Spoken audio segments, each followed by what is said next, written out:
Welcome to the Drew Yari Show.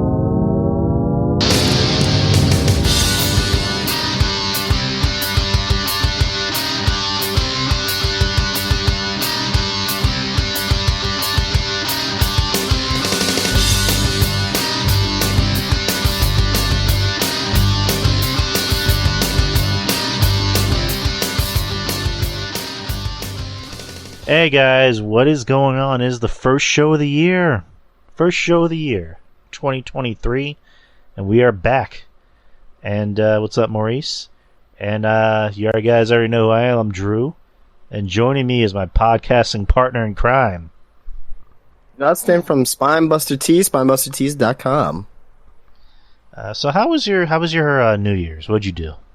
It was good, man. I didn't really do much of anything, but New Year's Eve, just chill, you know what I mean? Had some drinks, things of that nature. Then New Year's Day, I went downtown. So it was very nice downtown. There was a lot of people out. Weather was nice. It was very festive outside. So definitely enjoyed myself on New Year's Day. And not to mention there was NFL football too as well, that I watched. So very good. Nice, good stuff. We just kind of kept it simple. We went to Betty's brother's dad's ranch, out in Lytle, and it was pretty chill. I mean, she was sick, but she was determined. Fuck it, we're going. Because last year she got sick, and we just stayed at home. This year she was like, fuck it, we're going. So. We stayed until about 1-ish, which, for us that's kind of early because usually in past New Year's we'll usually stay until 4 or 5 in the morning. They party hard. I crash out around 2 or 1. There you go. But I had one drink, but I was just nursing it and I didn't even finish it. Right. Yeah, my alcohol tolerance is not as high as it used to be. Yeah, sounds about right. So, I can probably finish a beer, barely, but liquor, whiskey, I can't really deal with that anymore. Oh, yeah. I took a couple of shots of tequila, and it almost killed me. Yeah. Oh, boy, tequila. Yeah, I got you. Me and tequila are not friends. my balls went, my balls went straight up my ass because that's how strong the tequila was. Oh, God. That it literally tastes like fucking, you're drinking gasoline. That's how Yeah, man. The last time I had a shot of tequila, I was dry heaving. That's how bad it was. Man. That and vodka. I can't drink vodka anymore. Vodka is again, not my friend like tequila. Yeah. Let's just say I drank apple vodka on one occasion, and my friend, who's a much better drinker than I am, was able to drink it the correct way.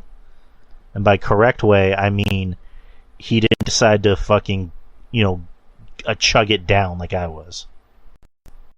He was nursing it the way you should be. I was and I was fucking hammered as soon as I got home. So, yeah, that was the last and only time I'm gonna drink vodka. But yeah, it's not for everybody. It's definitely not for everybody. I'll have Jack Daniels if it's there. I'll have Wild Turkey if it's there. But I don't go out. Back in my younger days, I was able to drink alcohol like it was water. Nowadays, I'll have one sip. I'm like, yeah, I'm good. Eddie, I don't think anybody should be drinking vodka straight. You just heard my story. I drink vodka straight. Unless you're Russian, or I'm married. I'm gonna be married to a Mexican woman, so she can handle her liquor more than I can, or better than I can. There you go. So she's a G. I am not a G. So, but we got a lot of news. We got an awful lot of news, and some news that we usually wouldn't talk about on here, But I just decided, fuck it. First show of the year, let's just make it interesting. So, I guess the big story of the day is Wrestle Kingdom. Wrestle Kingdom, Sasha Banks is now Mercedes MONE. She made her debut in NJPW against Kairi Sane for the IWGP Women's Championship and won. Well, she didn't actually wrestle. So Kairi wrestled Tam Nakano. She defeated Tam Nakano. Ah, okay. And yeah, I don't know why everyone on Twitter was like, Mercedes, she's gonna be wrestling. She's not wrestling. She's making her debut appearance. But anyway, near here nor there. Yeah, so she just came out after the match and made her appearance and cut a promo, and that was it. And attacked Kairi.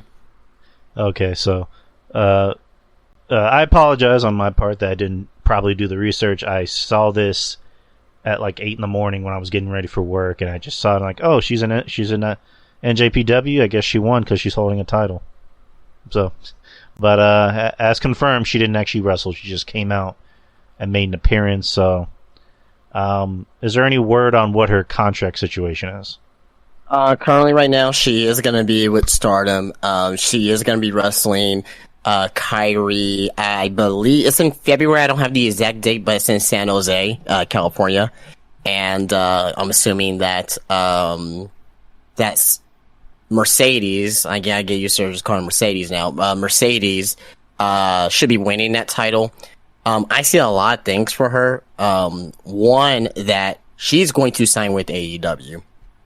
And I mentioned this a few weeks ago. If you guys remember, I mentioned, if Saraya is going to have his tag team partner, they're advertising his match 3, 4, 5 weeks out, however long that they advertise match out. If they bring back Thunder Rosa, or if they have Toni Storm be the tag partner, it is not a big deal for that time frame. Plus, it's in Los Angeles. I'm still under the impression that Mercedes is going to make her AEW debut next week. Well, that kind of... Go ahead. Mm-hmm, sorry. Ahead.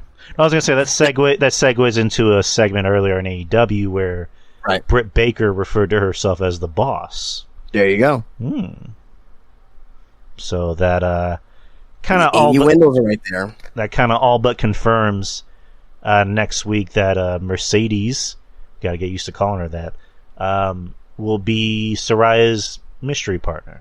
So now, also as well, now I don't know if she's going to be fully signed to AEW, or because if she's going to be in Stardom, I think Japan is our number one priority.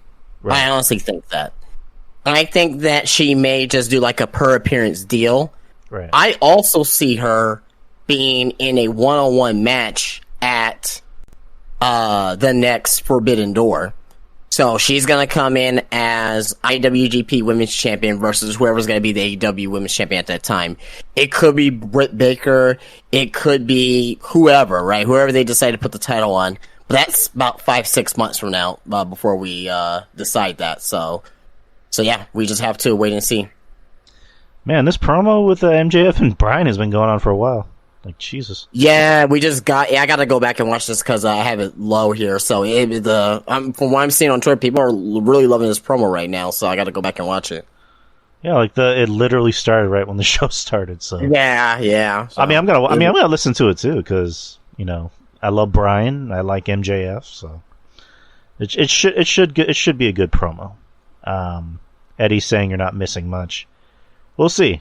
But other news coming out of Wrestle Kingdom: Kenny Omega defeated who was it? Will Ospreay for the IWGP US Championship. Okada. Did Okada win the title or did he retain the title? He won the title from Jay White. Jay White was champion for it seemed like it was a year. Because let me look it up real quick, because he was champion for a long ass fucking time. I think it was a year, because I think he won it last year, I think he won it at, when did he win it? At, what's the Osaka show? I can't think, Dominion? I think he won at Dominion. So, Jay White, Okay. Oh yeah, I forgot they unified the titles here. So let's see here. Yeah, because they have the new IWGP World Heavyweight Championship now, so it's different now. So Jay White, yeah, he won at Dominion, so that was in June. It seemed like he had the title forever though. Jesus Christ! So he had like a 7-month title reign, and Okada won today. All right, good. That's Wrestle Kingdom 17. Let's see. Well, yeah, and also as well, just to cover on the show here, Carl Anderson lost the Never Openweight title to Tama Tonga. Right. So we don't know if I mean, we're pretty sure that Carl Anderson's done. It looks like they have that closure there, with that. And also as well to note, and not a lot of people are talking about this, but this is important. FTR lost the IWGP Tag Team titles. They lost the Ring of Honor titles, the AAA titles, and the IWGP titles in a span of a couple of weeks. Mm-hmm. I'm thinking that they may take some time off, but we know the rumors of them maybe coming to WWE. Possibly this could be an indication for that. We don't know, but I think that's kind of being swept under the rug today because of the Mercedes debuting and the incredible. And I saw the match today between Kenny and Will Ospreay. That was an incredible wrestling match that I saw. That's the only match I did see on Wrestle Kingdom, and I saw Mercedes debut. But regardless, though, I think that FTR title loss is going to be kind of swept under the rug because of what happened today with the others. Yeah, FTR is coming back. I mean, there's really no way around it. Dax, he started his podcast, and in the first topic of conversation was Punk, and we kind of briefly talked about it, I believe, on last week's show, where I brought up, how apparently, Jericho is trying to keep, CM Punk from signing back or coming back or whatever, and people aren't too happy about Dax's comments about him wanting Punk back, and Punk, should work things out with everybody. Or, correction, he thinks everybody, all 3 men, or all 4 men actually, should work something out.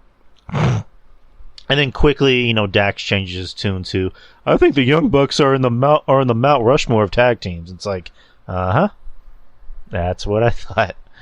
So I mean, how did he say that in context? Did he say like overall, like of all time, or like today, or do you know what the context was for it?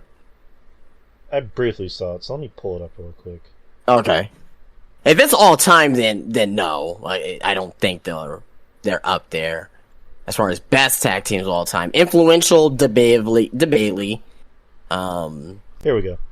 So Dax Harwood on his podcast said, if I were going to put together a Mount Rushmore of tag teams, I would put the Young Bucks on there. I would have them right up there because they have defined a generation of tag team wrestling. They also completely changed the style of tag team wrestling. Well, it's not a good thing. All the differences that we may have had in the past from 2016 to 2022, I can't take away the fact that they should be on a Mount Rushmore of tag team wrestling. I mean, that's debatable. I mean, yeah, they have been very influential, but for me personally, I wouldn't have them on my Mount Rushmore of tag team wrestling teams of all time.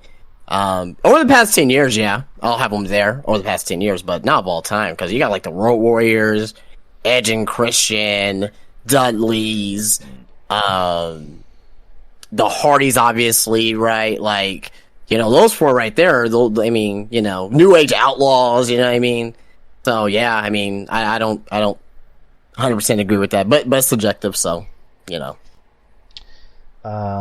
back to IWGP, so Will Ospreay had quite a few things to say about WWE, positive things. He said on a potential crossover matches, I never know how far the door is open because I'm normally just focused on myself, family, and whatever is in front of me at the moment. But if the door is open, then let them all come in. Obviously, if the WWE door is open, it's always fascinating. It's kind of like bring all your guys, see if any of them match up to my ability. I'm always up for that.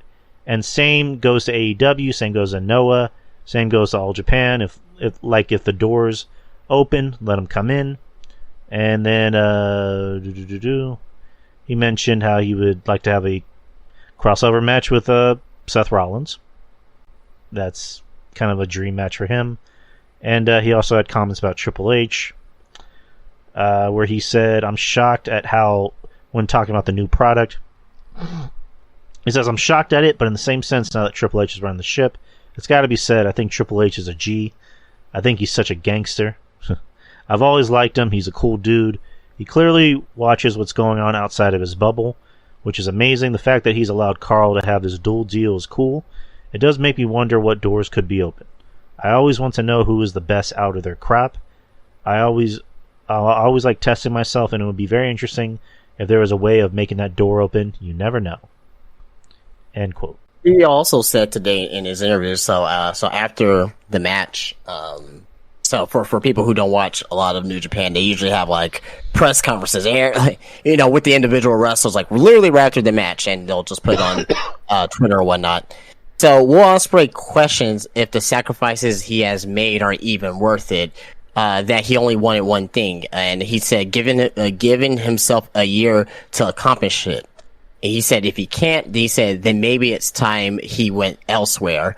So that could be obviously talking, into storyline or whatnot. But there's two thoughts about this. Maybe he'll come to AEW permanently, because I can definitely see him and Kenny Omega in a rematch at the Forbidden Door pay-per-view in the States, or he may actually want to venture elsewhere. I'm not saying WWE, but he may want to actually venture elsewhere. I don't know if his contract is coming up with New Japan, or if it's coming to an end here. I thought I saw something about that, but I may be wrong about that there. But that's something to keep an eye on, is Will Ospreay, and see where he kind of wants to do and go.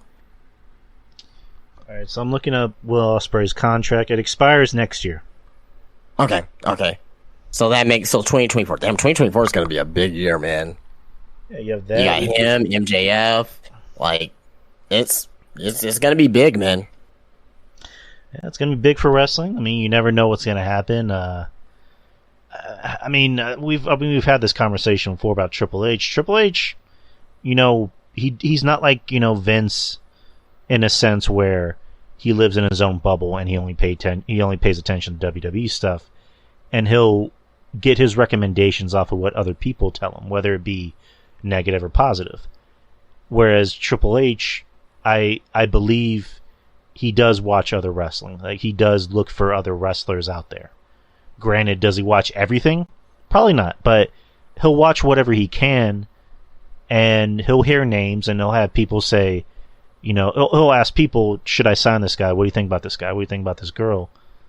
And he'll go off their recommendation or not. So, a guy like Will Ospreay in WWE could be interesting. Because he's, known as the best wrestler in the world. And how old is Will Ospreay, by the way?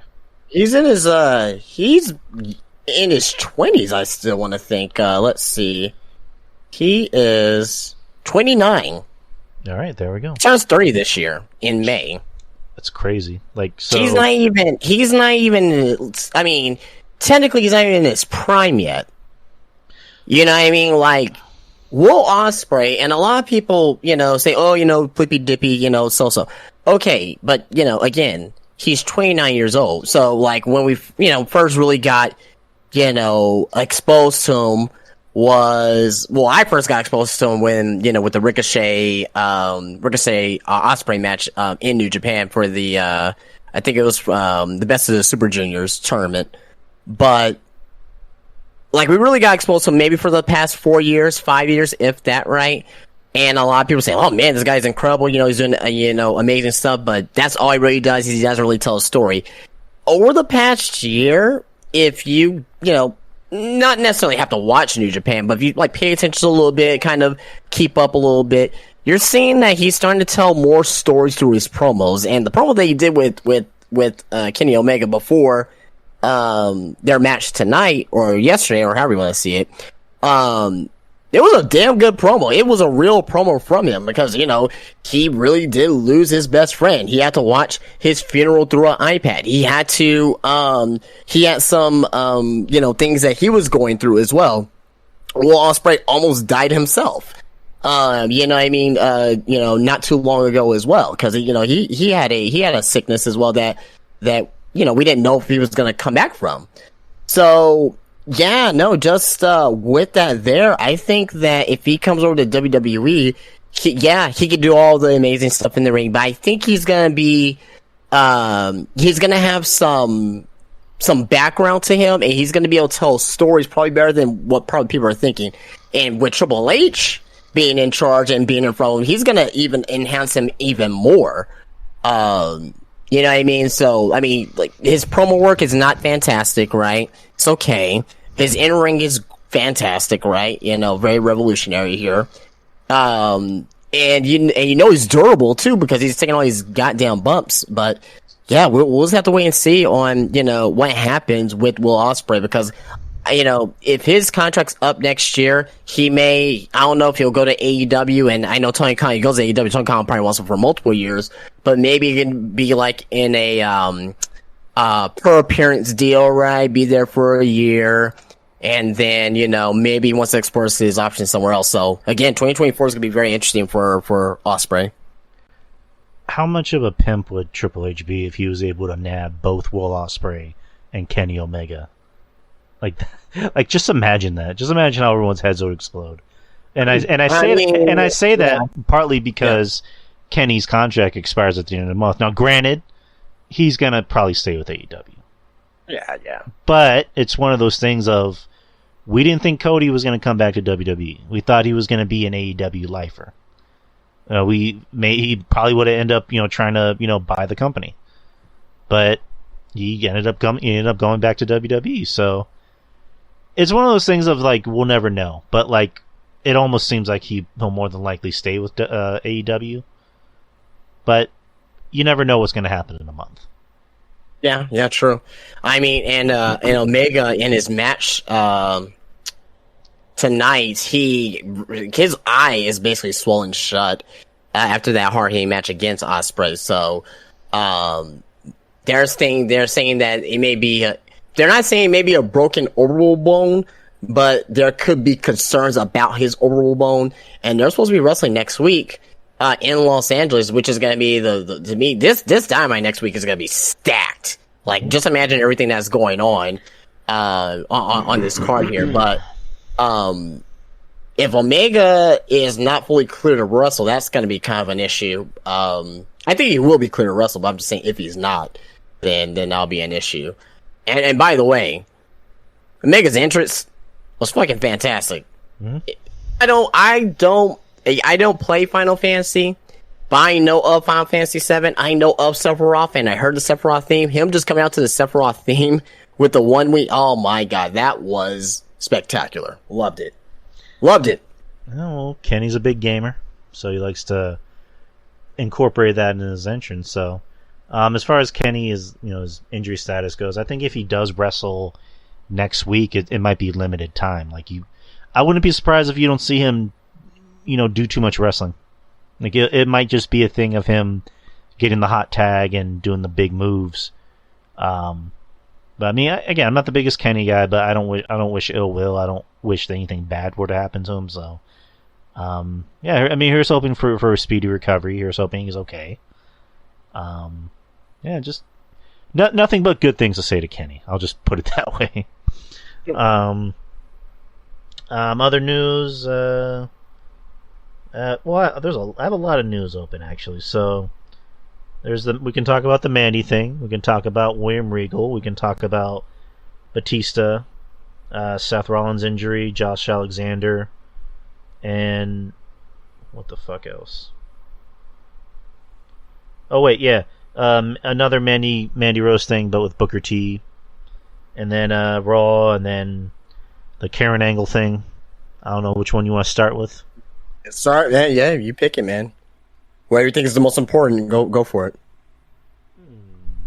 Let's talk about Mandy. So, Mandy Rose made over $1 million on her fan time thing.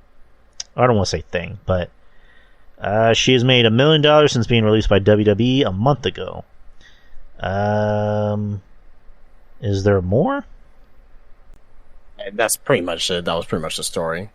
Well, I think the site, the website, kind of like congratulated her for making over $1 million, and her agent, said the same thing. So, yeah, Mandy's doing pretty.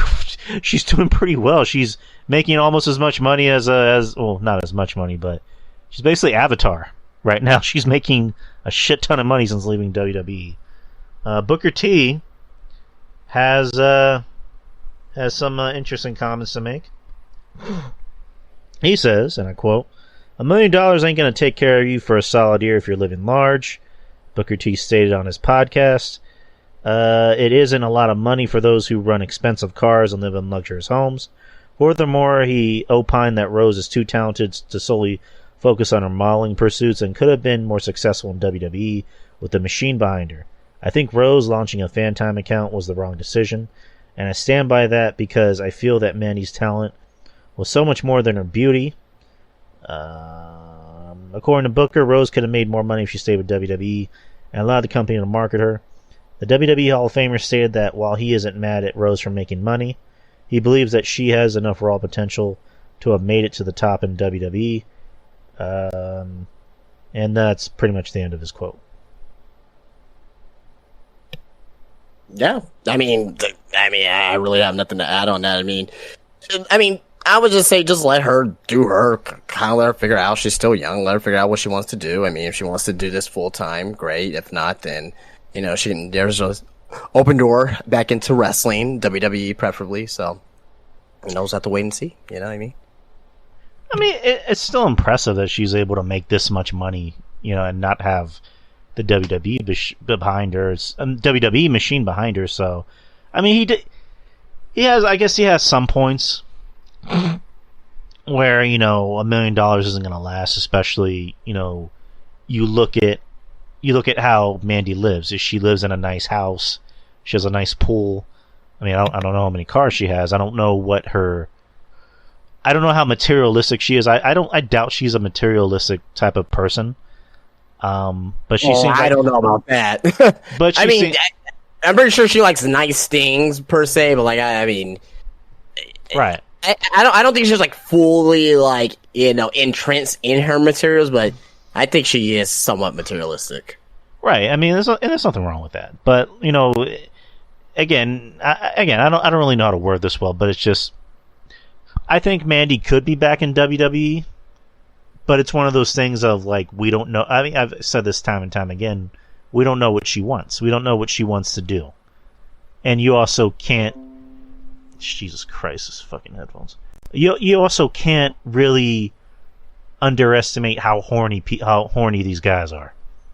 They will drop a lot of money just to see a picture of Mandy in her bikini, and they'll pay a lot of money just so Mandy could fart in a jar and send it to them. That's how much money these dudes will spend. Don't underestimate them. Do not Booker's right. $1 million won't last, but horniness will last forever. It's true.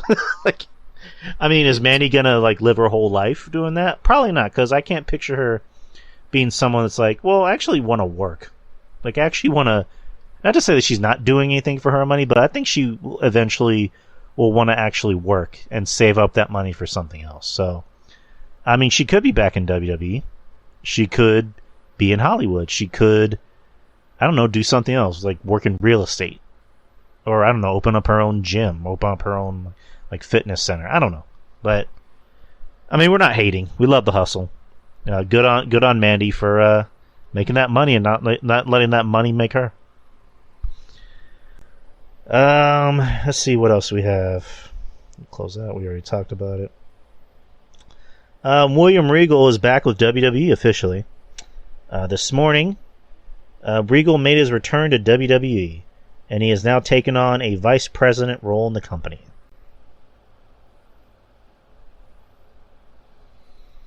Yeah. We kind of talked about that. over the last few weeks that he was going to return in January, and that day was going to be taking on a vice president role. So yeah, I know we mentioned that a couple times already, but yeah, good for him, and hopefully we will. I mean, we're not going to see him on TV, but hopefully we can start seeing his influence per se back in the main roster in NXT. So I'm just curious on what that vice president role is. I mean, I don't know if it's. I'm assuming maybe of talent relations, but we'll see. I mean, that'd be good because what made NXT black and gold was that they were going out, and it was a combination of them finding talent but also building talent from the ground up, and William Regal played a big role in that. And they wanted to kind of go back to, I guess, the OVW days of building up their own talent. Right. But I don't know. It seems like people would rather see talent from other places on NXT in the companies, and William Regal, kind of like Triple H, has a good eye for talent. And yeah, absolutely. And also not for nothing, especially since he was there on the inside in AEW. They were there on the he was there on the inside of AEW, so he knows what talent's being used. He probably knows what talent is going to be projected for a push in 2023, right? Projectively, right? So he can focus on the talent that, all right, well, Tony, I have a feeling that Tony's not going to be pushing these guys. Maybe we can lure these guys away from AEW to WWE. I can see that too. So, right, I was going to say that kind of like with Cody. Cody came back. I'm pretty sure Cody has numbers. I'm pretty sure William Regal has numbers, and that's going to be a thing for Triple H to ask him. All right, whose contract is up? Who wants to come here? Who's frustrated? Who should we keep our eye on? So, I mean, it's going to be, again, 2023 is going to be an interesting year for wrestling. 2024 is probably going to be the biggest year for wrestling.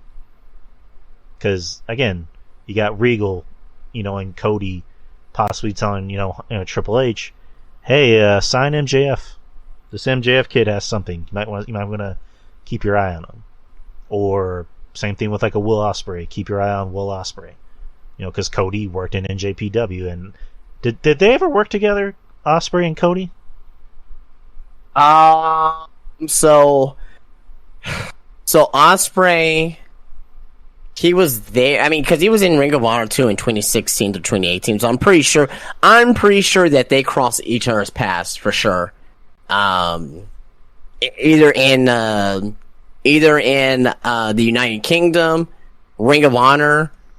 I don't know about New Japan. I'm not too sure, but I'm more than sure that they had a match or two together. I want to say I definitely want to say Ring of Honor for sure. It may have been on a pay-per-view, and I probably don't even remember it, but I definitely want to say Ring of Honor. All right. Let's see. And Eddie saying when Cody was an NJPW, Ospreay was a junior heavyweight. All right. Yeah, so he was a junior heavyweight. So in New Japan, junior heavyweight. So they treat their divisions as actual divisions, kind of like in boxing. So if Cody was a heavyweight, then Will Ospreay would not have wrestled Cody because he was a junior heavyweight, which is basically like a cruiserweight. Ah, okay. Yeah. So for example, what's a good example? So a good example, right? Kenny Omega, he was a junior heavyweight for a while, and when AJ Styles left, he kicked out AJ Styles out of the Bullet Club. That's when Kenny Omega became a heavyweight, and that's when he started wrestling guys like Okada and Tanahashi, things of that nature. But prior to that, he didn't wrestle them because he wasn't considered as a heavyweight. Ah, okay. If only wrestling still did that. Yeah. Well. Oh well. Next, Karen Jarrett. So Karen Jarrett responded to when Max Caster last week made the rap, and Max Caster, of course, mentioned Karen Jarrett about Jeff Jarrett stealing her away from Kurt. And then we already know about Jeff's comments. And they had the match earlier where the Acclaimed won after a controversial finish. Ref Aubrey saw that Bowens' leg was on the rope, so she ordered the match to be restarted. Karen Jarrett tweeted this. Hold on, where's the other tweet? Where the fuck is the tweet? Okay, here we go. Where she basically just said that she has dirt on Kurt Angle, and for whatever reason she tagged in Kelly, Dawn Marie, and somebody else who's down I'm blanking on. And Barbie Blank, who's Kelly, responded by saying, or she requoted Karen Jarrett's tweet. I keep linked in this tweet. I have DM'd Karen to privately ask her, and I'm waiting for her response. But I want to go ahead and publicly make a statement that the only way I can be linked to Kurt is we were co-workers. Sorry, but thanks for the Monday morning entertainment. End quote. So Karen is pretty much being a Karen. She's basically thirsty for attention, and nothing about Kurt being abusive or an asshole or abusing their kids. He probably had some affairs, which again, that's still bad. That's still bad, by the way. I'm not promoting cheating on your spouse in any way.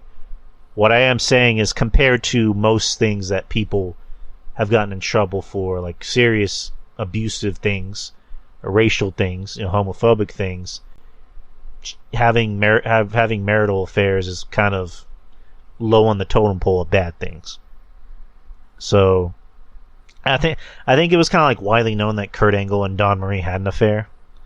Him and Kelly, that would be rare, because I don't think he was there that long when Kelly was there.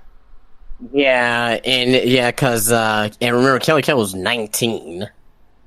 Right. I mean, granted, a lot can happen in a few months, but Kelly just stepping in front of him and just saying, "Yeah, we didn't do anything." So why am I tagged in this?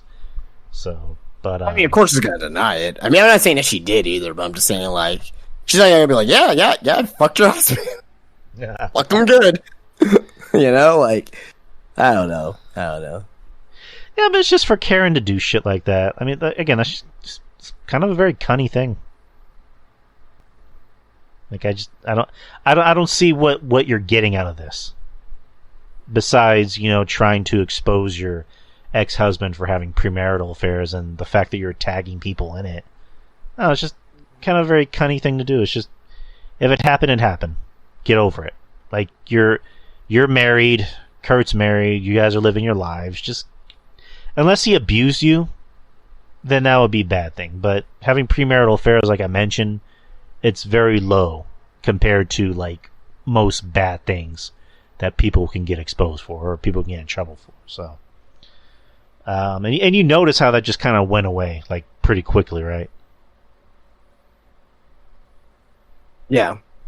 So, let's see. For context, Blank was 19 years old when she made her debut in ECW on June 13, 2006. And Kurt was released from WWE August 25th. So they were only co-workers for about 2 months. And yeah, so.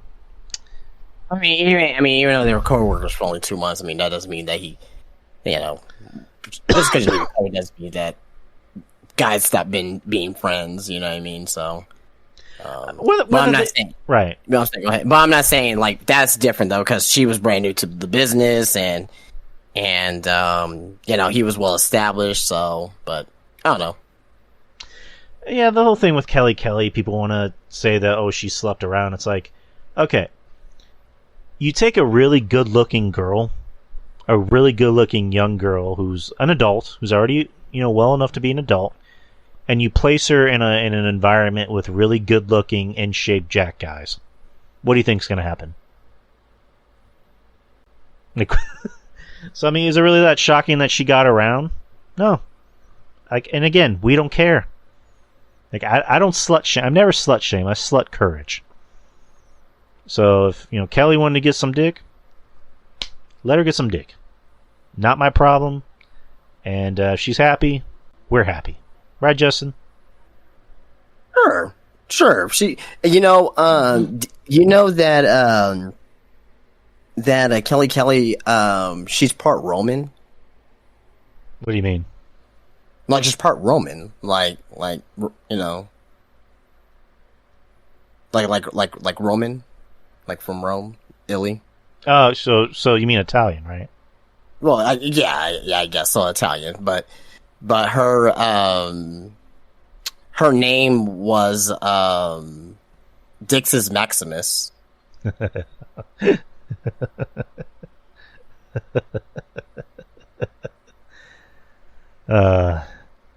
Dixis Maximus. You want to know? You want to know what my original Roman name is? What is it?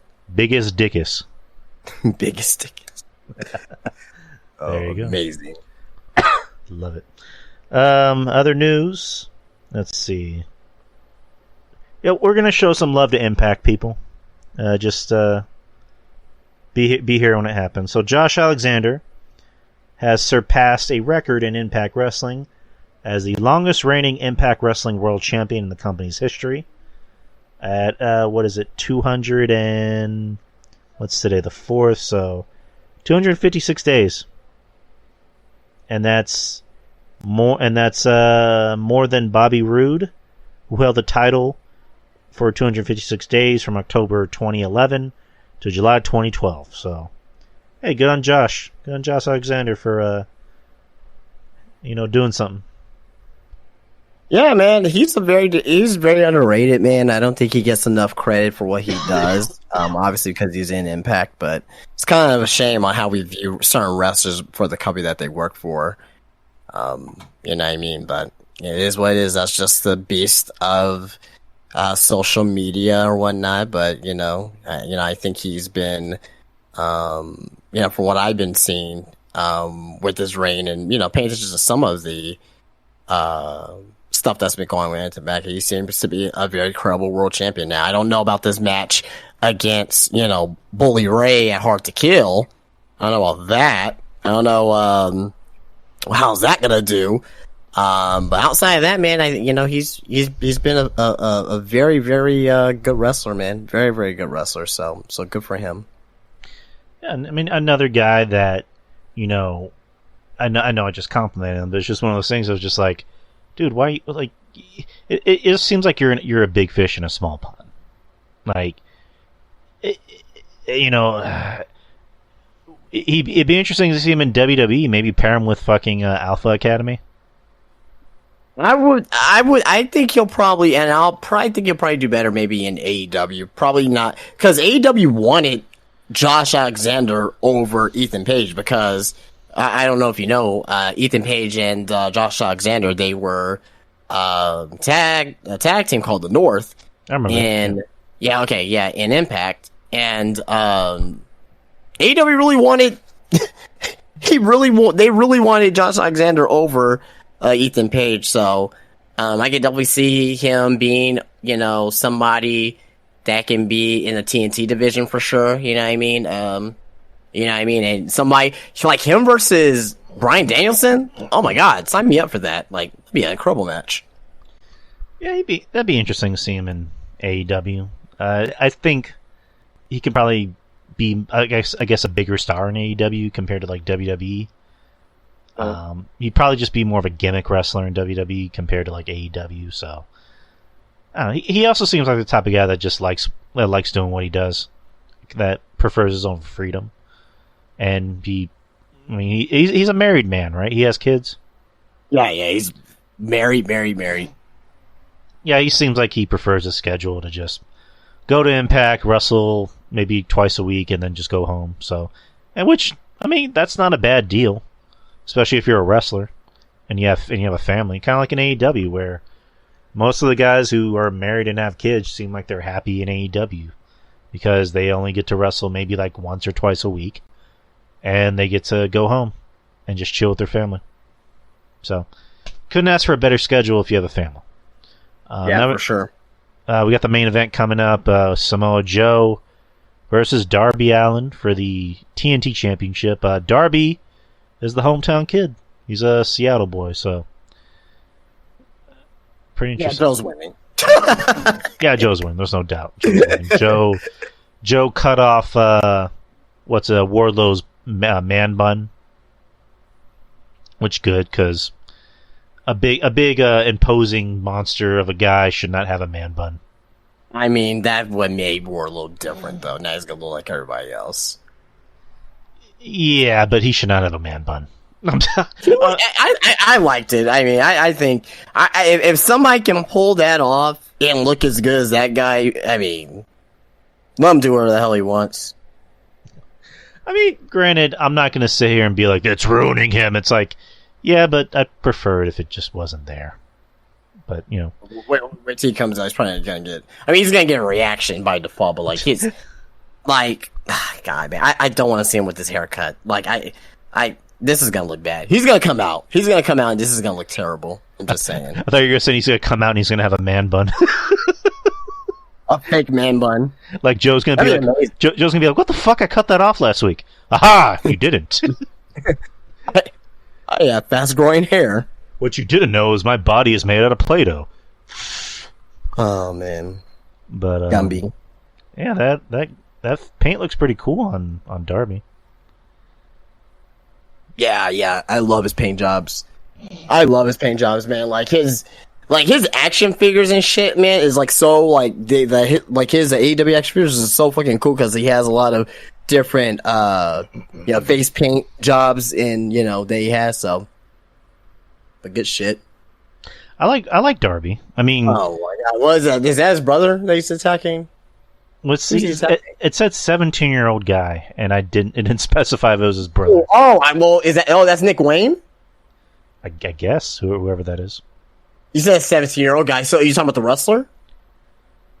I don't know. I need to fast forward and see who the fuck that was. Oh, okay. Yeah. That's if you're talking about that could have been Nick Wayne. Yeah, Nick Wayne. Nick Wayne. There you go.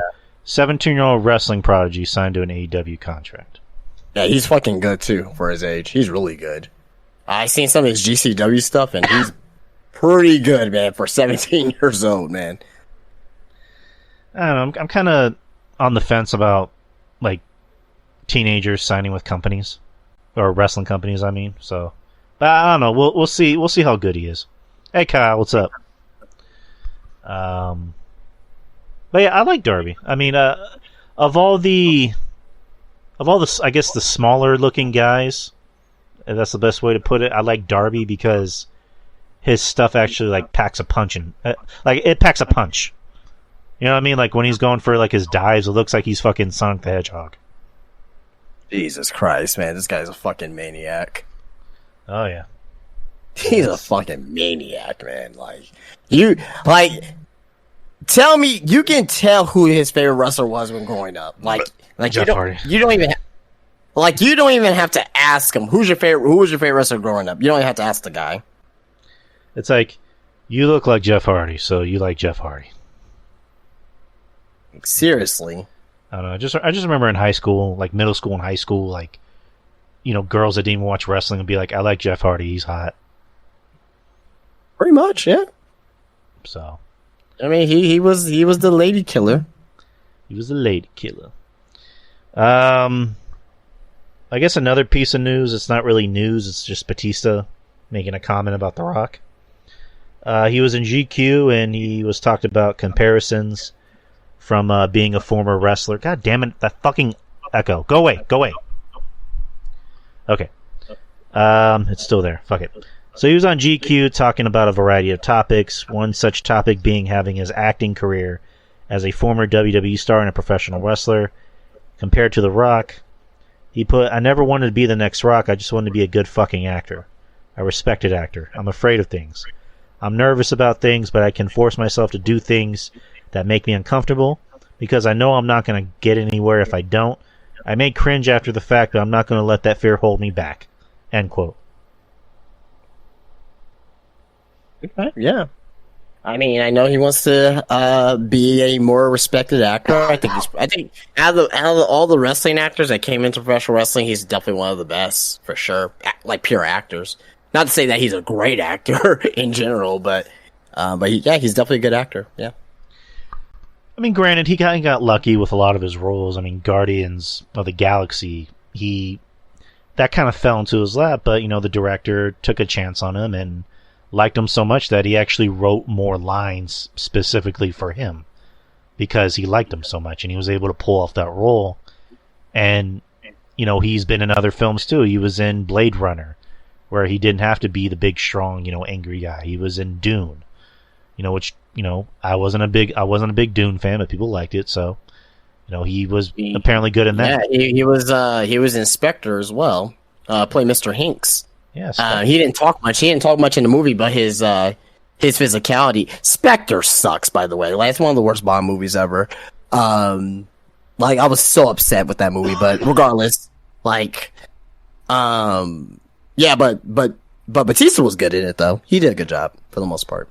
And the most recent one he did was Knives Out, the Knives Out movie on Netflix, which he was pretty good in that as well. And the director of the movie, Rian Johnson, hailed Batista as being probably the best, wrestler to become an actor. I mean, that's not saying much either. I mean, like, well, that's like saying the shit I took yesterday is the shit that I took. It's better than the shit I took today. It's still shit, Nah, I don't think so. I'm gonna have to heavily disagree on that, because there's been a lot of wrestlers that become actors, and a lot of them have either been not good or not bad. I mean, Roddy Piper wasn't that great of an actor. Let's just be real. Hulk Hogan. Hey. Yeah. Okay, so all right, we don't have a lot of. Well, okay, we can. What you want to talk about? Rob Van Dam, Diamond Dallas Page. Like, we can go down the whole list of Ready to Rumble. Hey, I liked Ready to Rumble, but that's. I love that movie, man. I love that movie actually, but I mean, the Rock is obviously the most, I guess, successful financially. Most successful, yeah. Even though his movies are just really not that good.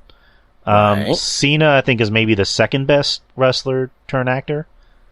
Right. He's proven that he has range and he can be funny and dramatic and charming. And Batista is probably the best one because he's chosen his roles and he wants to be more of a character actor rather than like, the next big action star. Which, good. He didn't do the cliche thing of I'm going to be an action star. Which, granted, he did Marvel, and Marvel's, I guess, a little bit of action. It's not so much action. He's not, he doesn't want to do Fast and Furious or, other movies like that. He'd rather just choose his own roles, which good. Good on Batista. So with Batista, so Batista's basically like the De Niro to you, then, like, as far as like top. I'm not saying that he's like good as De Niro, but I'm saying in comparison to wrestling actors. He's the best. Right, he's the best, but De Niro, I would say, fuck. I don't know. I'm gonna have to think about that one, but but yeah, I get what you're trying to say compared to like most wrestling actors, but like I don't know who to compare him to because he's such a big dominating presence, but he plays roles that I'm not comparing to like, I'm just comparing to like, not like, I'm comparing to like ability to act in comparison to his to his colleagues per se, because like so we got like wrestling actors out there, right? So Hogan, Jesse Ventura, Roddy Piper, right? You had Dusty Rhodes was in a movie. He was in a movie back in the day, in the 70s. I don't think you want to see that one. It's pretty bad. Terry Funk. Limitations. Like he was basically being Dusty Rhodes. So like I don't know if that's awesome or bad for a movie. But like Dusty Rhodes, then you had like obviously you had like The Rock and Cena and Batista. Then you had like these like Goldberg and Rob Van Dam and Sting. Sting starred in his own movie. Just God, Jesus Christ, man. Just yeah. Batista's De Niro. Okay, all right, fair enough. Batista is basically De Niro. But hey, good on Batista. Batista. Yeah, for sure. Went from OVW and not making a lot of money, and now he's making good money. So good on Batista. Good on Batista and Cena. And of course Rock, but Batista, like we just said, is basically the De Niro of, wrestlers turn actors. So we're happy for Batista. We're cheering for him. He walks alone too. He walks alone inside this pit of danger. What else can we talk about? Raw. I mean, Raw happened. Raw was decent. There was some interesting stuff on Raw. So the Bloodline showed back up on Raw, and they were being kicked out by Adam Pearce. But nobody wanted to step up to the Bloodline, so KO came out and tried to attack 4 men by himself, but made him look kind of dumb. Other than that, the crowd seemed pretty into it. So, and also Adam Pearce told the Bloodline, minus Roman, you all are going to be in matches tonight. So, which was, I mean, before we get into the rest of the show, I was kind of hoping it was going to be more of a thing of everybody was going to have one-on-one competition, rather than one guy was going to have a singles match and the rest are just going to be in a big tag match. I don't know. I think that would have made more sense to me personally. But the first match opening show was Alexa Bliss versus Bianca Belair. The match ended in DQ after Alexa went nuts, and Bianca won by DQ, and Alexa just started to beat the shit out of Bianca until Bianca's face was bleeding. Bianca was legit, her face was swollen. She even showed a picture of it. Yeah. So now Bliss is a heel again. Yeah. I mean, and obviously she has some connection with Bray Wyatt. I mean, that was the biggest thing there with the fans in the crowd with the Wyatt mask. So yeah, man, we'll see how that goes from there.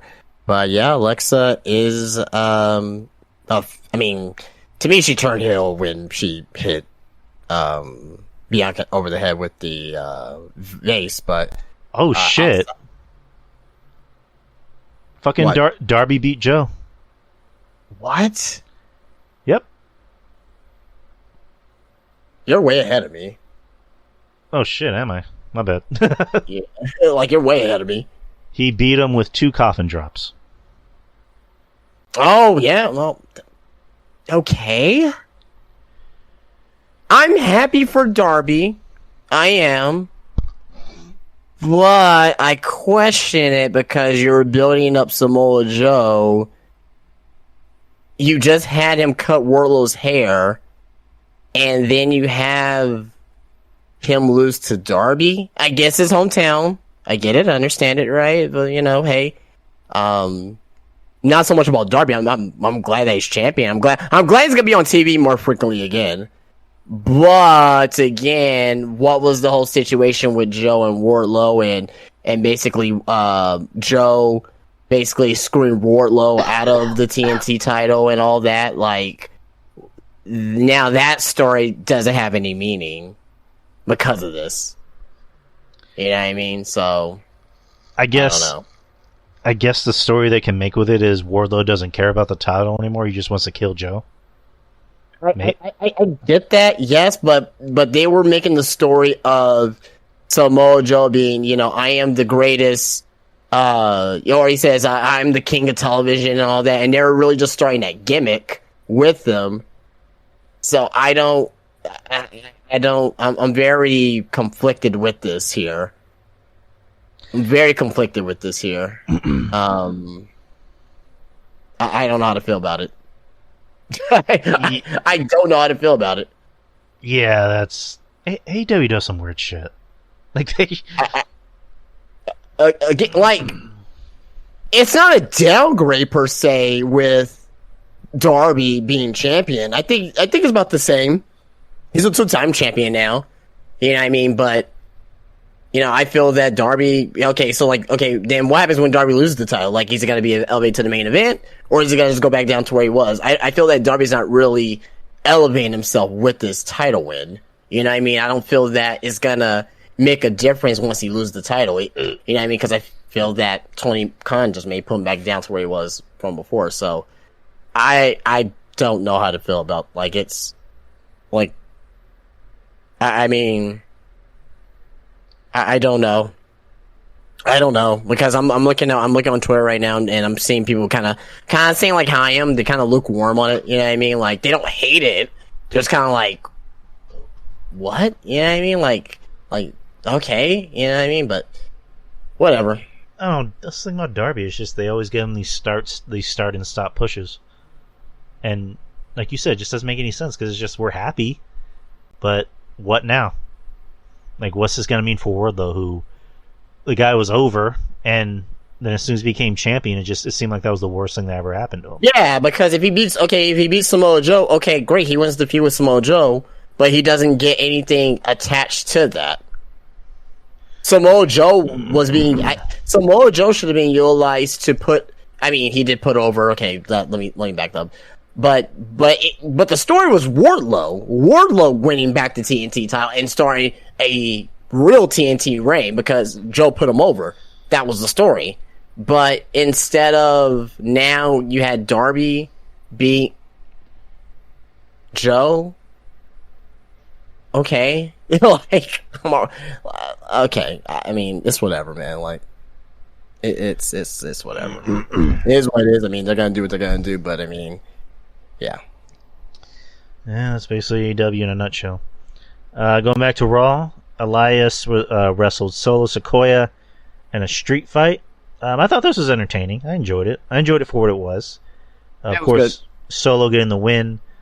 During the match, a singer named Hardy, or whatever Hardy, who's doing the theme song for Royal Rumble, came in and hit Solo with a guitar. Solo, of course, no-sold it, and that was pretty much the end of that. The Usos and Sami Zayn versus the Street Profits and Kevin Owens. During this, Montez Ford selling the fact that he's upset about what happened to Bianca and not, going for the hot tag. Kevin Owens has to pretty much slap him on the chest and say, you're in this match. And Montez, goes in, and of course, just having a solid performance. In the end, the Bloodline wins.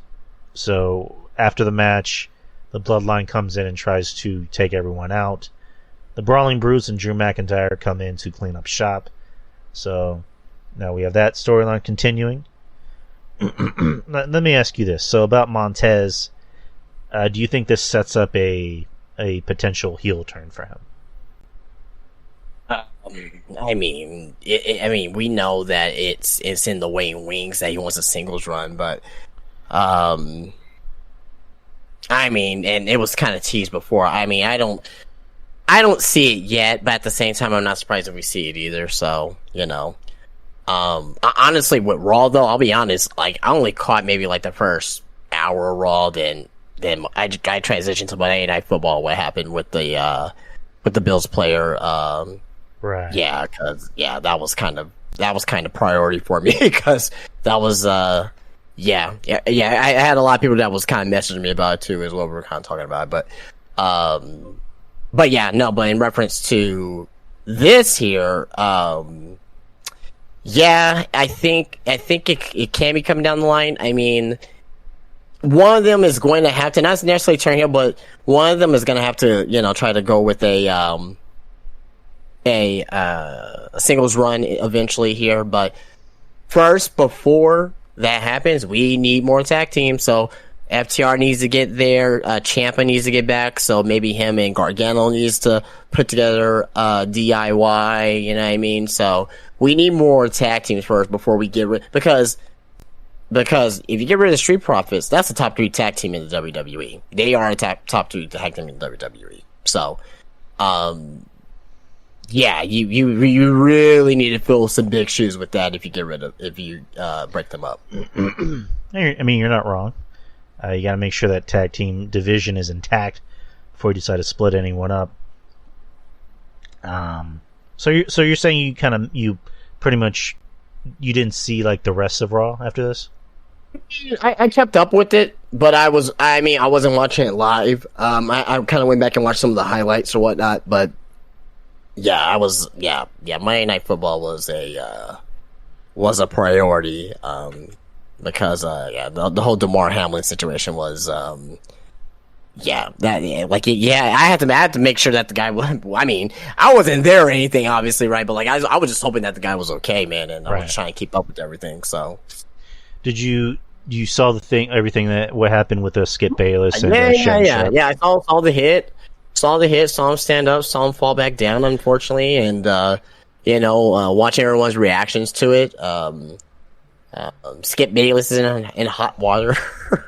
I mean, it's Skip Bayless though. Like, I mean, people are getting mad, but like, it's like, are you surprised at this point? Like, you know what I mean? Like, yeah, obviously be mad. He's an idiot, but like, just at this point, don't even be surprised about what the fuck he's doing now. You know, he's a moron. But yeah, no, I just like, that was one of those things where it was like, I'm definitely not comparing the two, but I'm just saying that, like, if the president were to got shot, you know what I mean, and he was in critical condition, okay, I'm going to be turning on CNN, and, I can live without Monday Night Raw for a week and kind of see what the hell's going on with the president, you know what I mean? Type of thing, so. It's funny you mention that, because, like, on the very next, was it Tuesday, Shannon Sharp didn't show up to Undisputed. So it was just Skip running. He was on the show yesterday, yeah. And Skip had mentioned that the day that Kennedy was assassinated, that the NFL still decided to play games, and that the former owner of the NFL had mentioned that was probably one of his biggest regrets, is not, for the show to go on, even after 9/11. After 9/11, I don't think they played a game for like a week or two. So, and then today, Shannon came back and Shannon tried to make his point without getting into an argument, but Skip did what he always did and, cut off Shannon, and Shannon was just like, you know what, just Jen, start us off. So I'm pretty, I think Shannon is pretty much going to lead that show and do his own thing. Because he definitely can at this point, for sure. Skip just seems unbearable to most people. But moving on with the rest of the show, Dexter Lumis versus Chad Gable. This match was what it was. Dexter getting the win. No Bronson Reed at all. Yeah, a lot of people saying that the crowd wasn't really into with Dexter Lumis, which I'm not surprised by. You know what I mean? He's a very niche character, so. Yeah, no, and with Bronson Reed as well. At first I thought he was going, because he was in New Japan as well, and he beat Okada. A lot of people, he beat Okada, but I wasn't saying that he wasn't going to be there. He could have went to Japan because there was a lot of people that were there backstage. You had Naomi backstage, Kalisto, Asuka was there. Bailey was backstage for Mercedes today, so it wouldn't have been too surprising that if Bronson would have went to New Japan just to go, you know what I mean? But I don't know, but kind of surprising that he wasn't there. But a lot of people say that he's with the Miz. I saw something that it was just the Miz just paying him for that one night. I don't know though, but we'll have to wait and see on that there, because I rather for him to be. I want him, like, okay, him with the Miz is good, right? That's cool. That will get him over, and people will react to him. But I want to kind of see how he does by himself and see if he try to get over by himself. You know what I mean? So we'll have to wait and see. That's where I kind of like interject with. Because I think him being with the Miz will help, because it'll help him get that exposure. Because, not everybody watches NXT. Not everyone watches NOAH or NJPW or IWGP. So I think being with the Miz is definitely going to help him, because people know who the Miz is. The Miz has been in this company for almost 2 decades. And anyone who's usually, with the Miz, it's usually a good thing for them. So him being on his own, I don't know. Like, again, it's one of those things, like, maybe it could work, maybe it couldn't. So we'll just have to wait and see. Next is Becky Lynch and Mia Yim versus Damage Control. This was a fun match. The crowd seemed like they were waking up during this. What what is it? Becky came out and challenged Bayley to another match. Bayley said, "No, I beat you, but you can wrestle my two girls unless you can find a partner." So for a while, Becky was going at it alone until My AM came out, which I was kind of surprised by, but whatever. Becky, and of course, like I said, it was a good match. It was fun. Becky is over. People love Becky, and I'm loving I like the feud with Becky and Bayley. I want to see it continue.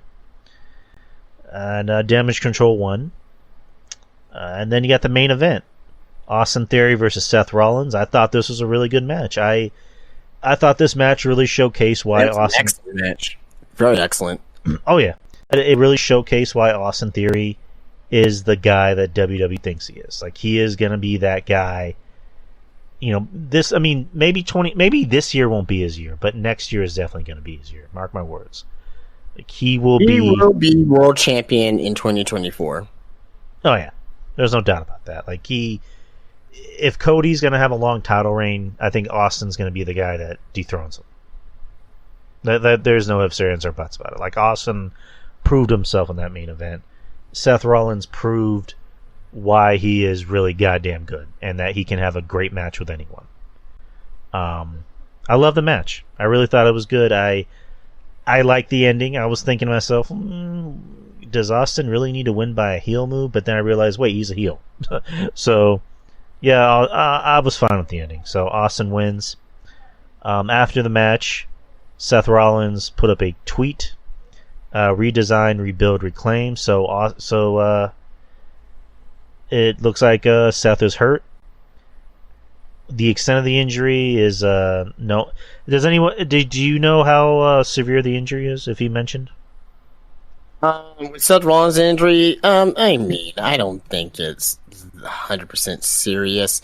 At least from what I've been exposed to, as far as with his injury. I don't think it's that serious. We'll have to wait and see, because he wrestled the match just fine for the most part. But we'll have to wait and see. Maybe he'll just take some time on, take some time off. But I think it's just kayfabe, because why will Austin Theory do a freaking chop block to it in the middle of the match for the finish or whatnot, right? So I don't think it's fully 100% serious. If that were the case, I'm pretty sure we would have heard something more by now, right? I'm pretty sure that WWE themselves, because they usually update that type of stuff with that there. So we'll have to wait and see. It's been over a day now. We haven't heard anything back from it yet. Today's Wednesday, so it's been 2 days since the injury. So I don't know. I hope he's okay. I hope he's all right. And I hope that he will be able to come back soon. Definitely, if not Royal Rumble, he doesn't need to be at Royal Rumble, but at least before WrestleMania. You know what I mean? But yeah, we'll just hopefully everything is okay with them. Yeah, here's a speedy recovery for Seth, who to me had the best year out of any wrestler I've seen.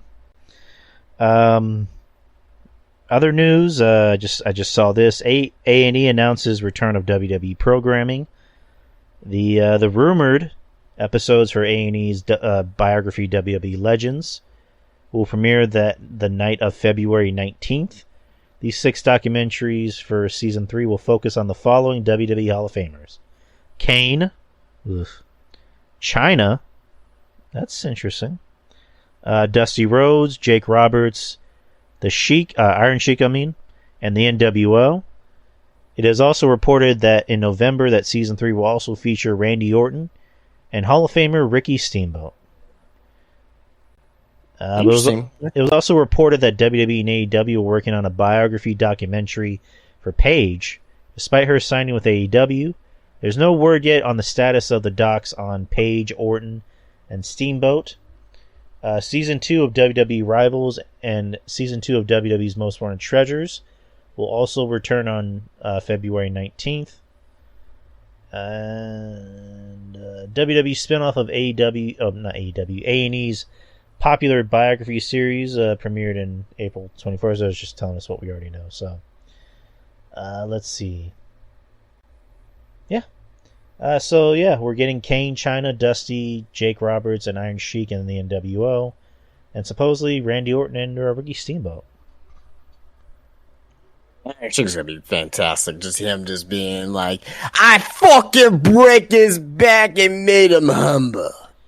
Talking about B. Brian Blair inside of the Silver Dome at WrestleMania 3 trying to break his back. I want to hear that. That fucking Draboni, I break his back and make him humble. I'm Sheiky, baby. I love it. I mean, the Randy Orton one will be interesting, even though we kind of already know about his story. Not the voices inside his head. Not the voices. Ricky Steamboat could be interesting. I like Ricky Steamboat. China. Oh boy. Like, how are they going to do that? I don't see. I mean, they can just make a simple story out of it, man. They don't have to obviously they're gonna talk about like her demons, but they don't have to talk about like her porn history or anything like that. I mean, it's one of those things you can't avoid, though. You can, yeah. I mean, because that didn't define her. That was like a very small blimp in afterlife in WW from WWE. Like, maybe they could talk about like her drug use and like that type of stuff, right? But like the porno stuff, I mean, if they touch on it, okay, so be it. But I just don't think it's necessary. Right. Do you think her family is going to be involved in this? Yeah, I mean, I can definitely see that. I don't know, because they did the China documentary on what was it, Vice? Yeah. And her family was in there, and her family, I think like her sister or like her aunt or something. Eddie's saying her sister.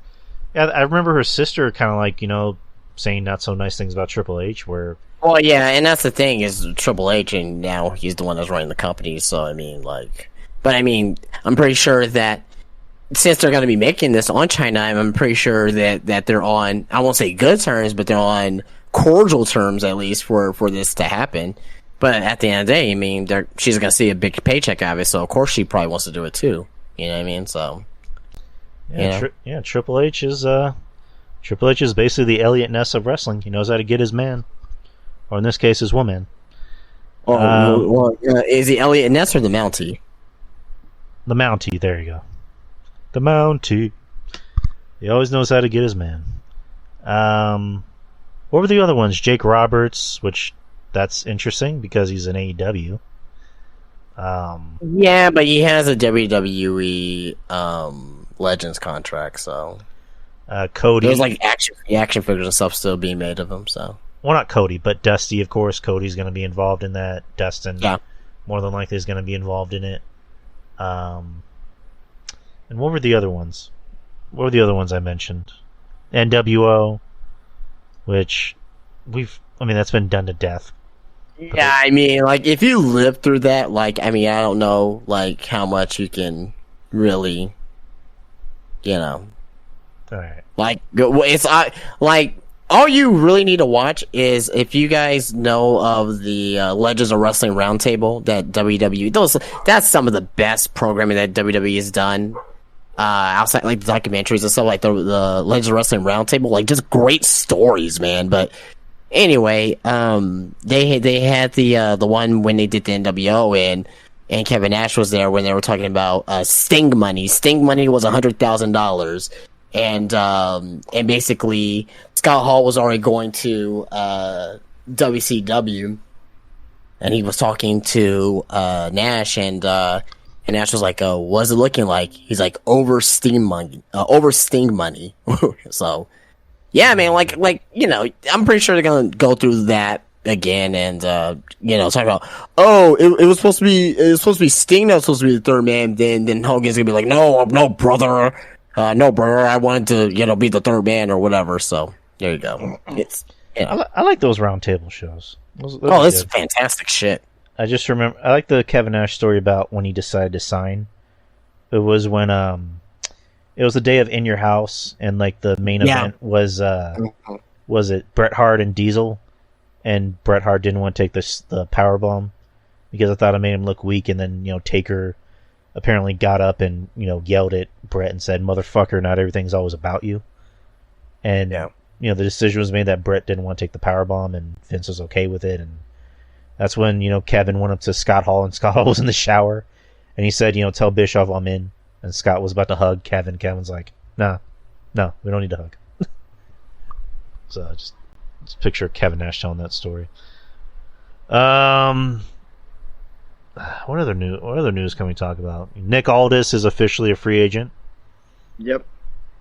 I mean, he's kind of like being coy about it. Kind of saying I don't know where I'm gonna go, but he's. Again, I don't want to sound like I'm being a WWE guy too much, but he's probably going to go to WWE. Probably, more than likely. I mean, I think he'll be more well utilized in WWE than AEW for sure. I mean, there's the whole thing with him and Bruce Pritchard, but Triple H is in charge, and then it'll just be it's like a big fuck you to Bruce Pritchard just for him being there. So yeah. Can you imagine that? Like Triple H is the guy in charge, and then William Regal is the vice president, and Bruce Pritchard pretends that he's in charge of talent, and then you just have Triple H be like, "Yeah, sure you are, Brucey." You just have Nick Aldis come in and be like, you just have Nick Aldis come in and be like, "Hey, Bruce, suck my balls." That'd be amazing. Love it. And you just have Bruce cheering at Triple H like, "Are you gonna do something?" "No, suck his balls, Bruce." Be amazing. Love it. I'll pay money to see that. Not really, but I would. There's really no other news. There's been a lot of news, but not too much news. What were you gonna say? Oh no, I was just gonna say, just kind of back to the Wrestle Kingdom. Not really news per se, but just kind of what I think may happen because Keiji Muto, Great Muta, wrestled his last New Japan match today. Mm-hmm. And I think that I have a feeling that he may show up in the Royal Rumble. Okay. Great Muta. I think he may show up in the Royal Rumble. Oh, cool. I'm pretty sure that Nakamura probably maybe could have convinced him to go over to America because he's never ever been in a WWE match, and most likely he's going to be put into the Hall of Fame no matter what. Because how can you not have a Hall of Fame without the Great Muta? Like, what I mean? It's just one of those things, right? And Triple H is very smart. Like he'll put Great Muta in the Hall of Fame even without him not even wrestling in WWE. Like, Jushin Thunder Liger was put into the Hall of Fame. I mean, yeah, he wrestled one match, but it was just one match, but, yeah, no, I mean, I think that'd be a cool sight to see, man. Have Muta come into the Royal Rumble, man, spit some green mist around, you know what I mean? Get a big pop, man. I think that'd be a cool moment. Yeah, why not? Good, that'd be good for Muta, good for WWE, good for the fans. I guess we can kind of close it off with ratings. Yeah, sure. Raw drew a 1.6, which is up from last week's show, which was just a recap show. They had Monday Night Football to compete with, and we just we pretty much already talked about that, and everyone knows the situation with that. God damn it! Let's see, SmackDown actually had a pretty good rating.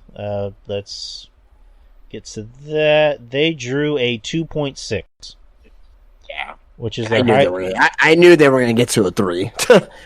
Right, which is their biggest reaction since, the 2020, was it Christmas Eve or New Year's Eve show?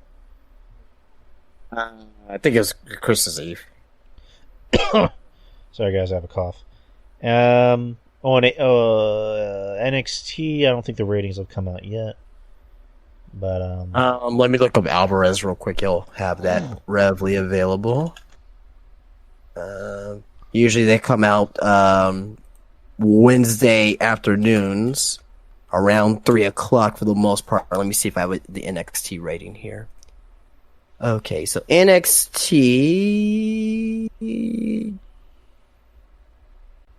Do we not have it? Oh, is it not out? Hold on. NXT. Oh, no NXT ratings. Okay, he didn't tweet it. Okay. That's not. Yeah, I was trying to look them up too. Let me see if those came out. NXT ratings for 2023. For the first episode. Speaking of the Rose, I know we were talking about, Dusty and, and Cody or whatnot, but sad news in the Rose family, today. Dustin Rose tweeted that, they lost their mother today, unfortunately. Oh, no. Yeah, they lost their mother today. So, saying, I'm very sad to say that I lost my mama today. She was an incredibly strong mother who was loving and resilient to her dying day. She taught me everything, and I am the man I am today because of her. I am so saddened, but so happy she's no longer in pain. Rest in heaven. So that's very, very sad. So the condolences to the Runnels family, Cody, Dustin, their sister, and anyone else who's been affected by this. So yeah, condolences. Yeah, that sucks.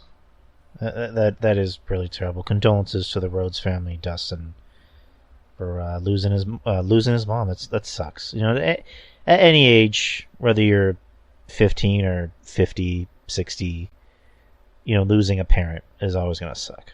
It's always gonna hurt. So, I mean, I'm grateful. I'm grateful that my parents are still in my life.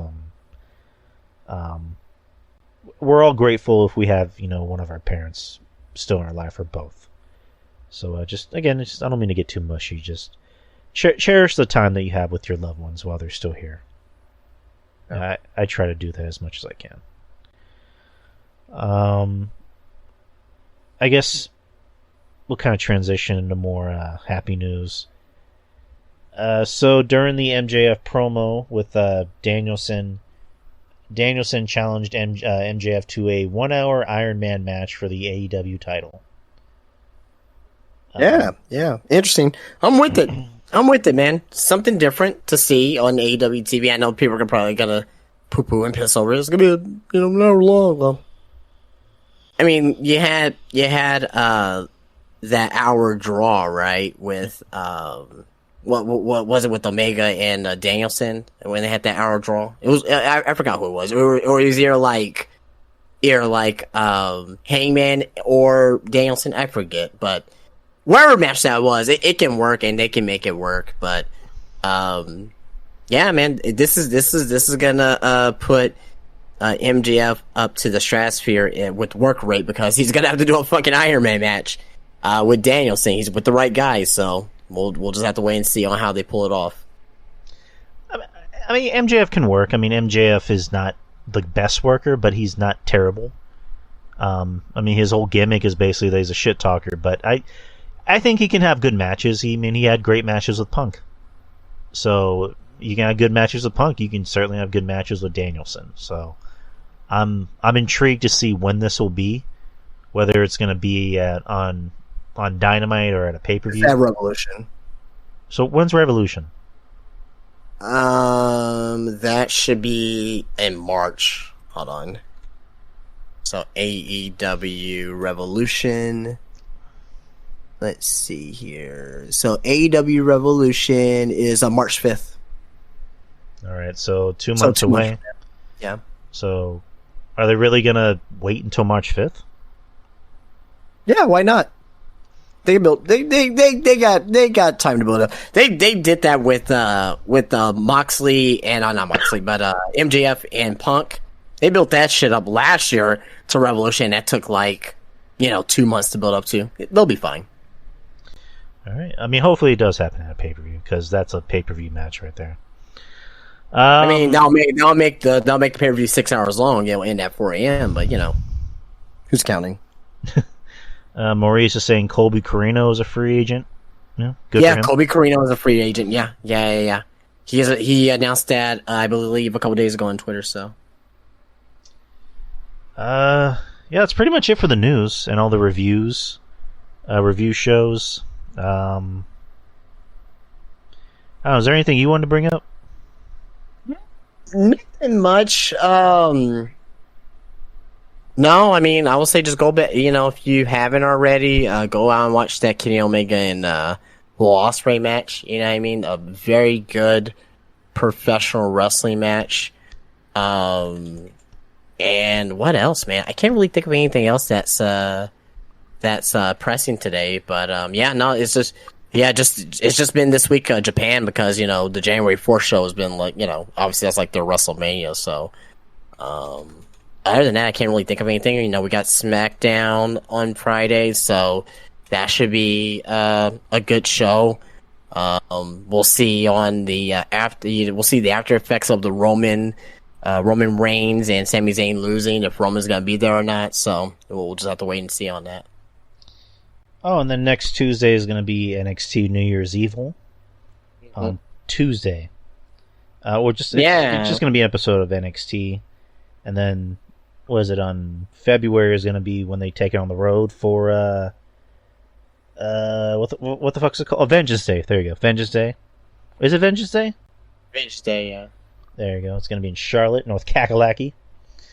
Kakalaki, baby. I don't know if you want to do New Year's Evil predictions for next week. Yeah, that'll be fun.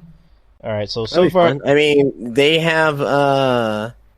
already have 6 matches on the card already. So I mean, the card's already made already. I was about to say that, except one is kind of to be determined. Because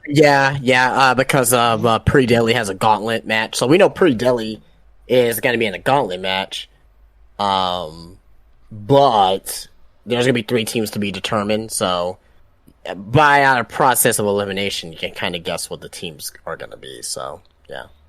So it's one of the matches. Another match is a 20-woman battle royal to determine the number 1 contender to the NXT Women's Championship at NXT Vengeance Day. I read that wrong. That was a tag team championship. It's just the Women's Championship. So, 20 women. The women that are announced are going to be Gigi Dolan, JC Jane, Ivy Nile, Tatum Paxley, Jakara Jackson, Danny Palmer, Valentina Feroz, Cora Jade, Zoe Stark, Kiana James, Alexa Lopez, Lash Legend, Amari Miller, Sol Ruka, Wendy Chu, Indy Hartwell, Fallon Henley, Nikita Lyons, Lyra Valkyria, and Thea Hale. I said this once and I'll say it again. Just reading those names, I mean, obviously not names like, Lash Legend, but they have a stacked division, man. Like Amari Miller, she's the one that can do the fucking 450 from the top rope. Sol Ruka's doing that flipping, RKO.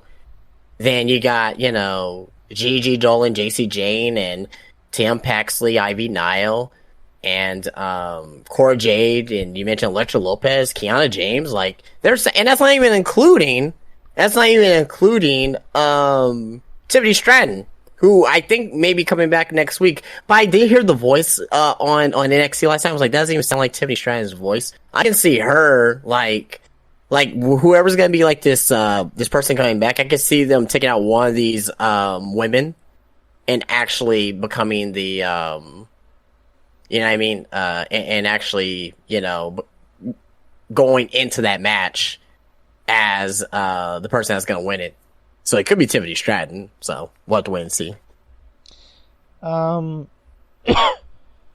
think it could be Gigi Dolan, just so it can be a thing of you beat our girl, now we're gonna beat you.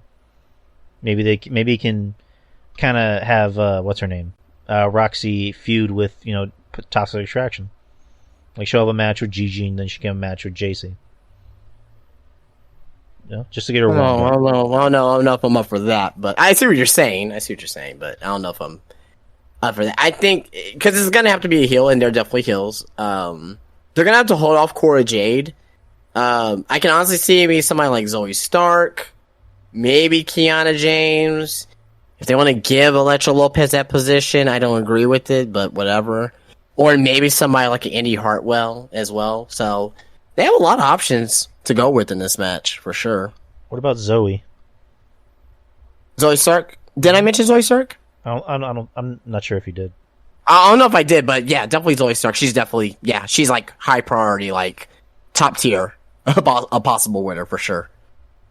So, I mean, I wouldn't be surprised if Zoe won. That can be like a tune-up. Yeah, for sure. I don't want to say a tune-up match for Roxy, but that can be like her first big like match. Because, it'll be a damn good match because they can both work. I mean, as much shit as we want to say about Zoe as far as like her, promo skills, like she's good in the ring. Like she can still, go in there and produce. So I think Zoe would be a good first opponent, like a first big feud for Roxy. So I'm gonna go with Zoe. Next is Hank Walker versus Charlie Dempsey. So last night on NXT, Drew Gulak is showing heel tendencies here. Good to have Charlie Dempsey here. Obviously, Regal being back, his son is going to start to get a little bit of a push on TV. I got Dempsey winning this match. And I think Drew Gulak is going to turn on Hank Walker and, or maybe Hank Walker turns evil. I don't know. That's the theme show is New Year's Evil. So I don't know, but I go with Charlie Dempsey on that one. Yeah, it seems like they like him. He's how tall is he, by the way, if you know? Dempsey or Walker? Dempsey. Dempsey, I think he's I don't know, maybe 6'6", 6'1", not incredibly tall. I mean, he's a tall, good-looking kid, and they seem like they love him for obvious reasons. So, they're gonna push Dempsey for obvious reasons. But I mean, he's good. It's not like he's they're pushing him and he sucks or he's like subpar. He's actually very good from what I've seen. So I like him. Next is a simple tag team match. Indus Sher, Veer Mahan and Sangha versus the Creed brothers. I love the Creeds, but they're pushing Veer and Sangha. I know I say his name. Sangha is Sangha. Indus Sher, they were a tag team in NXT probably about like 3 years ago, something like that, 4 years ago. And they were actually with Stokely Hathaway before they broke up that tag team. So they're running them back. And you know what? I think they're pushing them. So I'll definitely give Indus Sher the win here. Yeah, same. I mean, again, it looks like they want to push these guys, and I like the whole take the two big giants and push them, put them in a tag team, just have them fuck up shit. So go with it. And I think the Creed brothers, I mean, at this point, it's like, what do they don't need to be in, NXT anymore. I'm not saying bring them up right now, but like they're coming, they're kind of like Carmelo Hayes when they're coming to the end of their run, and you kind of feel it, and it's like you will be so much better going up against the Street Profits or the Brawling Brutes or Imperium versus the Creeds. Like, sign me up. Like, get them to the main roster after either during WrestleMania season or after WrestleMania. Next is another singles match: Tony D'Angelo versus Dijak. Dijak, I love Tony D.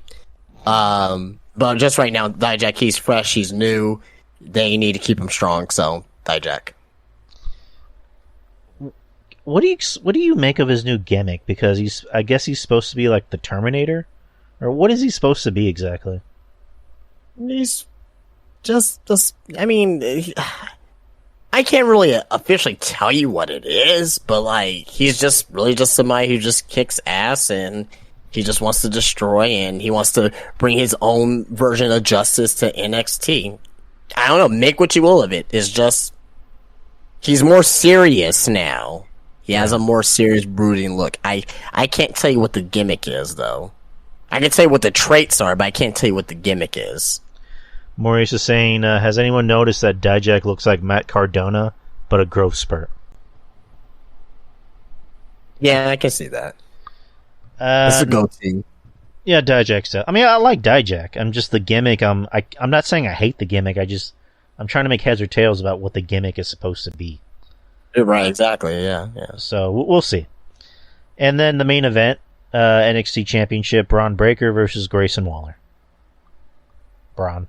I mean, Yeah, before the Dragon Lee signing, I was probably gonna go with Grayson Waller, but you gotta figure that Braun Breaker is still gonna be champion. Now, I don't know. They may shock us. You know what I mean? Because if you remember, around this time last year, Dolph Ziggler beat Braun Breaker, right? It was probably a couple more months later, but Braun Breaker became NXT champion for the first time last year when he defeated Tommaso Ciampa.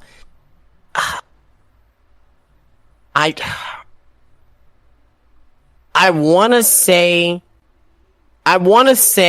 Braun. Well, I do want to say Grace Allen too, because if you looked at NXT last night, like, the show ended just like with Grace Allen just getting his ass kicked by Braun Breaker, for him to get his ass kicked again by Braun Breaker at New Year's Evil. I would not be shocked if Grayson Waller wins. You know what? Fuck it. You know what? If I'm wrong, I'm wrong. I'm gonna go with Grayson Waller on this one. Something just tells me that he's gonna win this match. You know what I mean? But if I'm wrong, I'm wrong. Who cares? It's only New Year's Evil. It's not like it's not fucking WrestleMania we're predicting here. So let's kind of go with your pick, where you said you think Grayson will win. So do you think this is their way of automatically of just fast tracking Braun to the main roster? No, not necessarily. You can stick in. Well, you know what they could do. This is what they could do. If Braun loses, he's not gonna get a rematch against Grayson Waller. I think he'll go up to the main roster. He won't debut into the Royal Rumble. And then he will be on Raw or SmackDown, obviously, and he will get his first little feud going into WrestleMania. So, that could be like a very small feud against somebody like, Braun Breaker versus The Miz, or Braun Breaker versus Damian Priest, or something like that, to where that, because right now, if you look at it, Dom is probably going to have a match at WrestleMania against Rey Mysterio. You got Finn Balor most likely having a match at WrestleMania against somebody, right? They're not going to have Finn Balor without a one-on-one match. Maybe it's against Edge one more time. I don't know. I seriously doubt it, because they're supposed to have a Royal Rumble match, Hell in a Cell. They kind of need to get to going on that now, because we only have a few weeks left for that.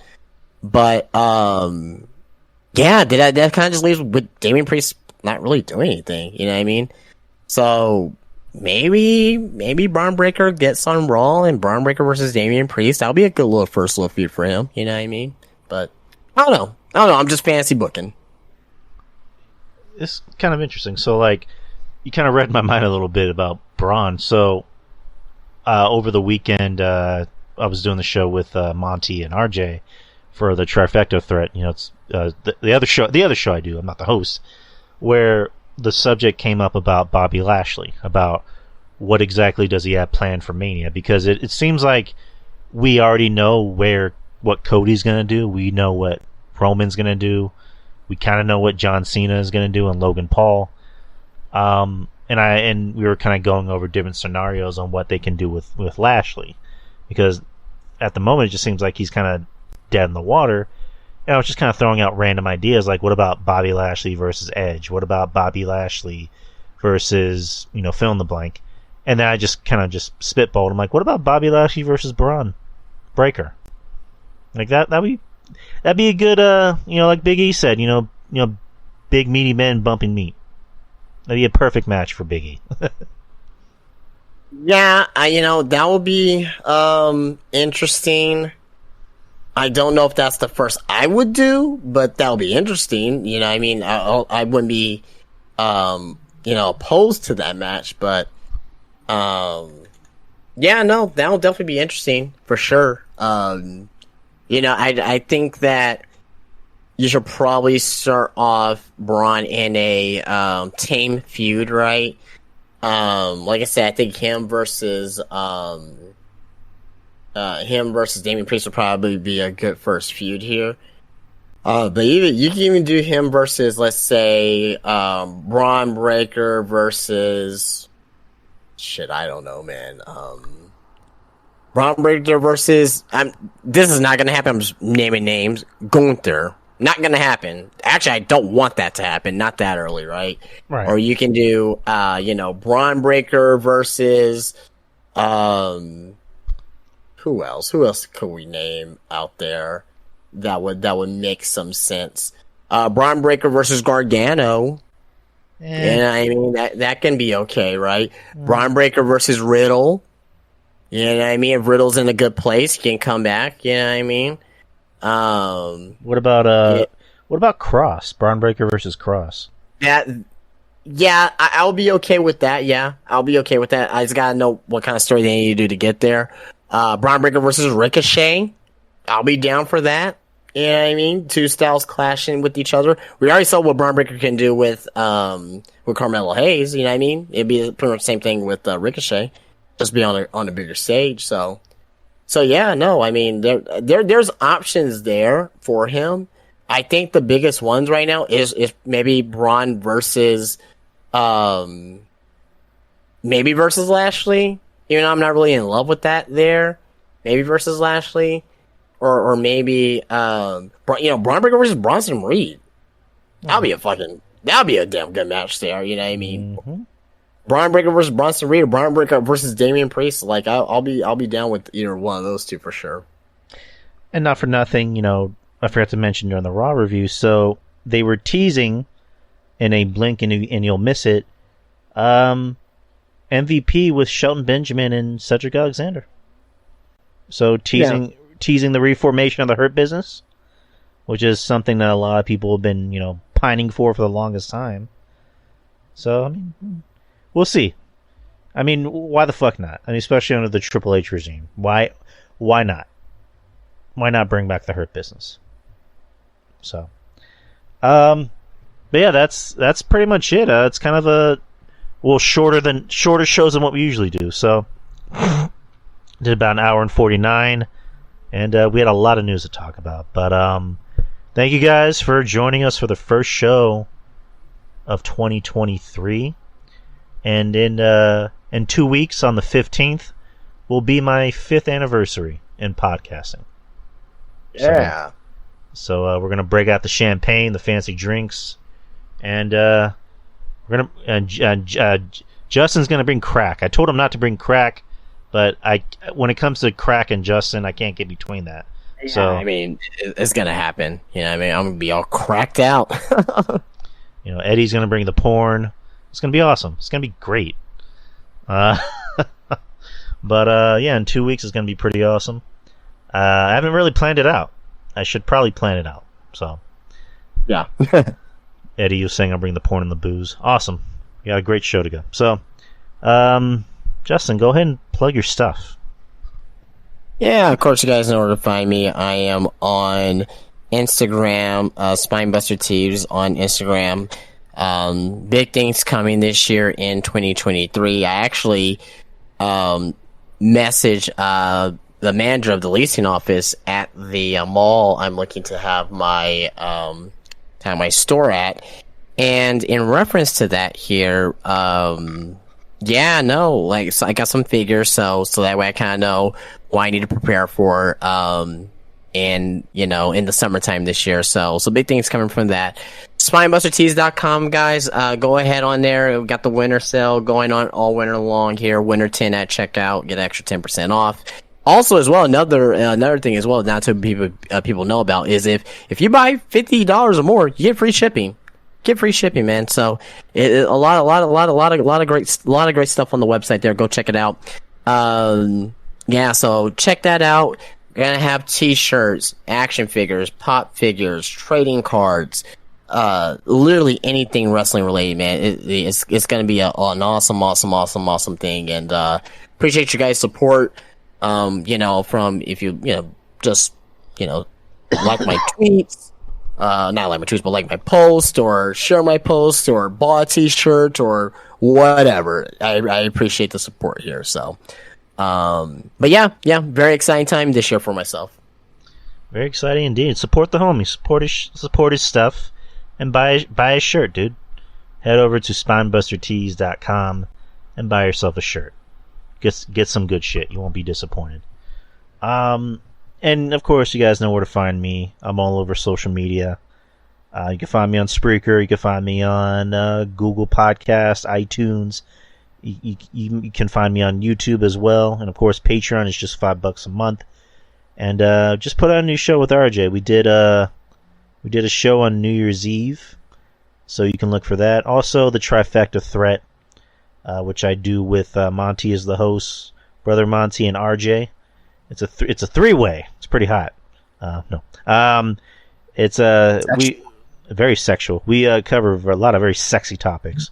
One of which including just the week in wrestling, and also other shit. We might incorporate, more pop culture stuff like movies and TV shows. So that show usually drops every weekend on Sunday, most notably. So look out for that. And we are looking forward to everything that's going to be happening in the new year. I'm already at 600 and... Not 600, Jesus Christ. I'm already at like 267 episodes. So episode 300 is creeping ever so closely. And it's going to be a big month for wrestling and this podcast. So anyways, guys, we will see y'all next year. And next year, Jesus Christ. Next week. Christ. We're going on a 51-week hiatus, guys. I'm retiring. Fuck all you. No plan. We will see y'all next week, and we'll let you know when the next Q&A show is. It might be...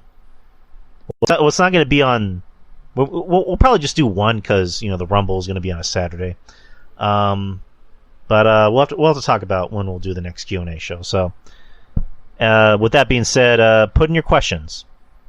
And just a reminder, the questions channel is only for questions. Please do not clog it up, because it gets hard to find questions. So probably not this week, probably not this Saturday, Kyle. It might be either next week or the week after. So anyways, guys, have a good week, stay safe, and most notably, peace out. Peace out.